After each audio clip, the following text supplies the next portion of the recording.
And we're live. All right, folks. Welcome back. Another great topic this week. So, this week, I actually want to talk to you about the challenges I'm having raising my puppy, Francesca. For those who don't know, when did I get Francesca? I think back in February, I got Francesca.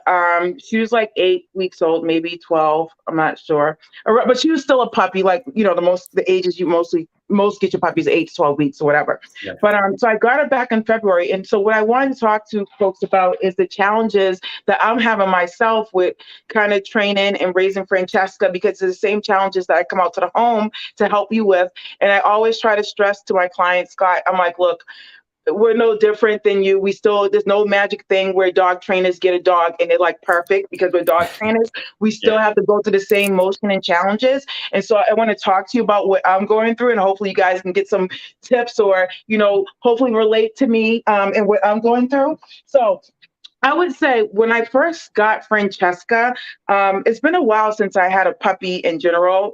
My first thought, it's been like 4 or 5 years since I had a puppy, and I Oh, wow. knew all what would go into it. I know the biggest thing for me, which I talked about, is the biggest thing with my clients is the potty training Yeah. aspect of it. But let's just backtrack a little bit. So when I got Francesca, I talk a lot about socialization, getting your dog out there, making sure that they're well socialized, different people, places, and things, so they're not fearful. But Yeah. I came into an immediate roadblock, which I kind of knew I was going to come into because my clients were having the same problems. All the vets are booked up. And ideally, you don't want your dog out there unvaccinated, without their rabies and the proper vaccinations, and they get sick. And so, I had to end up keeping her in the house because she couldn't get a vet appointment for a whole month and a half. Oh, That's how wow. booked up they were. So immediately in my dog trainer brain, I'm thinking, oh my God, how am I going to socialize her? So that was Mhm. another challenge, you know, trying to find different ways outside of bringing her outside, on walks and stuff like that. So I Yeah. got creative. So what I do and what I encourage my clients to do, sit outside with your dog, let them watch people walk by. If your dog is already small enough, you can still carry your dog with you places. Um, Take them in a car, take them for a car ride, ride them around. So things like that I would do. And with the busy schedule, I didn't get to do a lot of it, but what I did do and I talked to my clients about is incorporating it into your schedule so it's not taking extra time. So what I would do is in mornings I had to take my daughter to school. I would bring Francesca with me, let her go to drop off. That's a whole like socialization experience. And also when I picked her up, so any places I took my daughter for a sporting event or if we went someplace, I would take her with me because she was in the car and I could hold her. And so it was a real challenge because even though I did the best I could in my challenges I did, and my clients ideally do the best they can, Yeah. she still has some, when she sees like people, she's still like low growling and stuff. And that's Yeah. like the beginning signs of her being reactive due to under socialization. And that's something I really couldn't prevent, but I did my best. So now I'm in a process of basically trying to continue socializing her on top of trying to train her to kind of get that little beginning starts of like being fearful and aggressive and stuff like that with her. So that's one of the challenges I was having with the socialization. Um, to piggyback off that, once she did get her vaccines and everything, I was like, she needs to learn how to play with other dogs and be social. So I'm going to send her to doggy daycare, get her out and about and stuff like that. And I always talk to folks, even if your dog's vaccinated with all these vaccines, they still can end up getting things. So I sent her to doggy daycare. And it's not the doggy daycare's fault. It just happened. She ended up getting really, really sick. Really, really sick. And I didn't anticipate this because she was young. I know they usually Yeah. get some, they can get the common stuff like Giardia and stuff, but I didn't anticipate this. Long story short, she had kennel cough.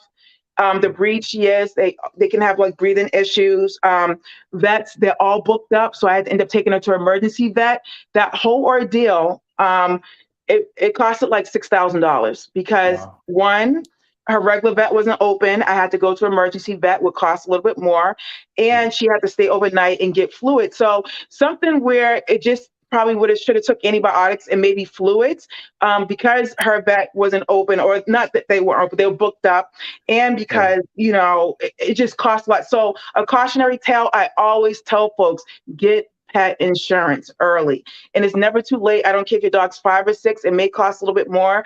For Francesca, it's like $35 a month. But even if you don't think you're going to use it now, it is going to come into play at some point. You never know what's going to happen with your dog. I did not anticipate this for Francesca early on. And even when they told me it's going to cost, I thought, hey, antibiotics, not going to be much, but The never usual. $6,000.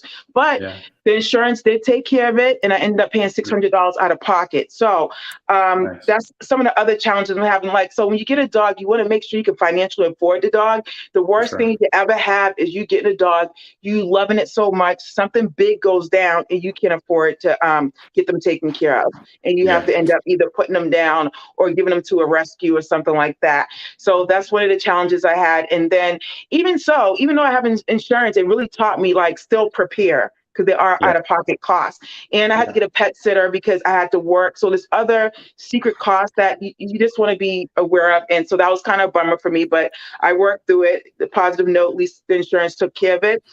Going back to the potty training, that's a big one. I see with my clients, and I'm having a huge deal with that. So the thing is, when Francesca came to me, she was potty trained, not a big issue for the most part. She was only 8 weeks. The breeder did an excellent job. She was pee pad trained. I never really pee pad. She was litter box trained. And so I kind of did litter box, pee pad, which I'd never done before. But on a positive note, the upside of using pee pads and stuff, you're not always having to rush back home to take your dog outside because they have a litter box and a pee pad, so they can go right there. The downside is your dog still may have accidents outside that litter box, outside the pee pad, and that's what I'm struggling with Francesca. 70% of the time, she'll go in the box, she'll go on the pee pad, but then the other 30%, she's all over the place. And then when you use a pee pad, sometimes they're mistaking rugs as a pee pad, clothes. So that's the downside of using it. So you really have to think about, do you have the time commitment to do the pee pad training, or is it better off taking your dog outdoors? Because I guess if like you do pee pad training, like I know with like Archie, he's outdoors, and I guess like with your other dogs are outdoors, so like they know the distinct difference. They know inside no good. Outside, I have to literally wait till I get outside. Whereas I guess with Francesca, it's very blurred, right? She's not like, it's not as hard of a line. Exactly. So. Yeah, and a big reason I haven't taken Francesca out to do it like, outside the potty train, because she really can't get down steps in the morning or just in general, because she's so small and for her breed. So I don't want her to get hurt. And so I figure I'm going to start her off inside. And then once she's a little bit older, the other dogs, I just let them out in the morning. She can go out. We're going to get a little ramp for her so she can go down. So I wanted to start her inside, but I think it's getting nicer out. Before, I didn't really want to start inside because I'm human too. It was cold. Let's be honest. I don't want to go outside. And so I'm like, cool, the breeder got her on pee pads. Let's keep this going. But now I see she's getting older. She wants to explore the house more. And when she does get out, she's having accidents. So that's one of the biggest struggles I'm having.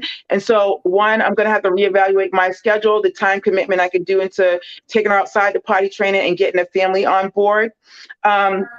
But another struggle I'm having is just the nipping, biting and stuff. And that comes along with the territory of puppies and them nipping and biting you and chewing and stuff like that. And I would say, and I'm going to talk about this in a second, getting the whole family on board. I would say as far as the nipping with the kids, that's the biggest challenge, because you can tell them all day and night, like, don't do this with the dog and that. But then they get in that play mode and the dog's nipping. So with Francesca, I would say something clicked with her over the past like 2 weeks where she's not really nipping as much, which is good. And one of those things may be that she's not teething as much. That's like a big reason why dogs are like, puppies are like biting, because they're just teething. So we know that she does have a little bit, more of the adult teeth coming in. So that could kind of solve the problem. So we're glad it's kind of resolving on its own, because before, husband's working from home, dogs nipping at the ankles and stuff like that, but it is starting to subside. Another thing I talk about is just living with multiple dogs and introducing a new dog into the household.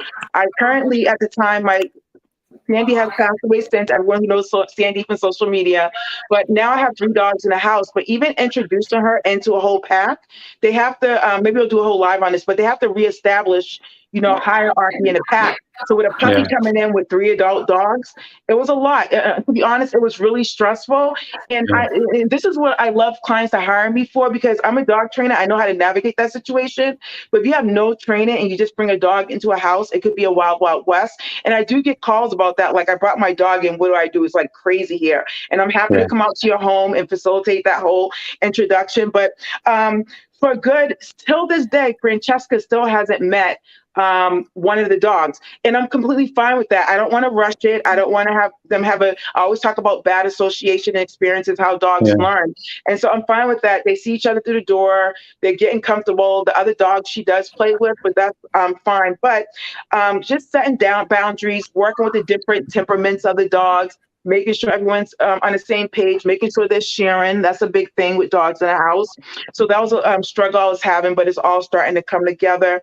And I Nice. would say the biggest and the last one is getting the entire family on page. And that's why I'm a family dog trainer, Scott, because I know the struggles myself. My family's no different from your family or anyone else's. You have kids, you have adults, you have the husbands. I always bring the husbands that, they want to play with the dog. You're like, don't do that. And so Yeah. just getting everyone on the same page. And I would say that, for my husband and I, for the most part, we're on the same page. Even the kids are on the same page. But what I would say is, getting the whole family on the same page, make sure everyone's doing the same thing, make sure everyone's using the same command so the dog's not Of course. confused. Yeah. And I would say, if you never did any training in the world, just like I tell my family, let's make a schedule. You're responsible for this. You're responsible for this. Because one of the biggest struggles was me taking on all the work myself. That's a lot. Yeah, it's a It's a lot. lot, but sit down with your family. Say, hey, kid, you get home at 3 o'clock from after school. You take the dog, you take it for the walk. Hubby, you're up in the morning. You take care of her while you're at work. I get home Yeah. at a certain time. Start that out with the family, and then at least you'll know what your duty is. And it'll take a lot of stress off your family, because that is the biggest struggle. And then Okay. also having family meetings, checking in every once in a while, because when you get a puppy, it's all exciting in the beginning. Everyone wants to be all up in the mix. And then as soon as there's an accident on the floor, everyone's like, I don't know about that. So see Yeah. what everyone's, willing to do, feel comfortable with. That's what I had to do. And everything's going a lot better. There's always going to be some challenges in general, because she is a puppy and I'm Yeah. learning her. She's learning the family. She's going to go through those different stages of development where I'm going to have to probably tweak some training and stuff. But ideally, it's moving right along. I know when you got Archie, did you have all these same struggles? Because I feel like they're pretty common Pretty amongst much. dog Yeah. Like owners. most of Yeah. them. Yeah. Don't like we had the nipping, we had the biting. He was in outdoor train, so he would only have like pee accidents, but he never had number 2 accidents, so that was Oh, you're good. lucky. Yeah. But Yeah. because where his breeder was, they had a door flap, so the mom would go out and then the puppies just follow. So he knew that enough, but he would just get excited, or he'd be so young and then he played too much Hmm. and then boom, the Yep. accident. But Yep. And it that's wasn't too bad. Yep, and that's another mistake. When I previously got my older dog that since passed, I was all gung ho and psyched, because they're like, "Oh, she's potty trained. She goes out when she wants." Long and behold, I didn't know they had a doggy door. And if you have a doggy door, or a door where your dog can go in and It's out all the different. time, they're truly Yeah. not potty trained. And so Yeah. I had to end up potty training a 6-year-old like senior. Yeah.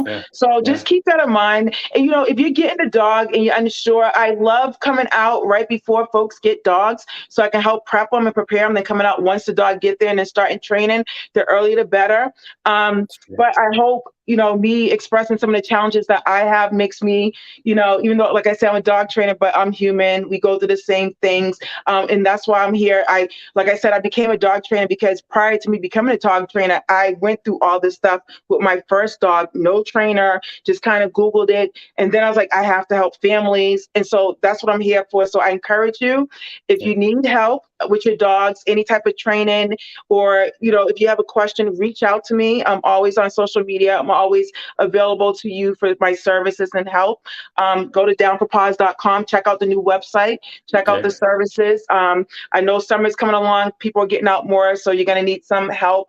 So just reach out to me.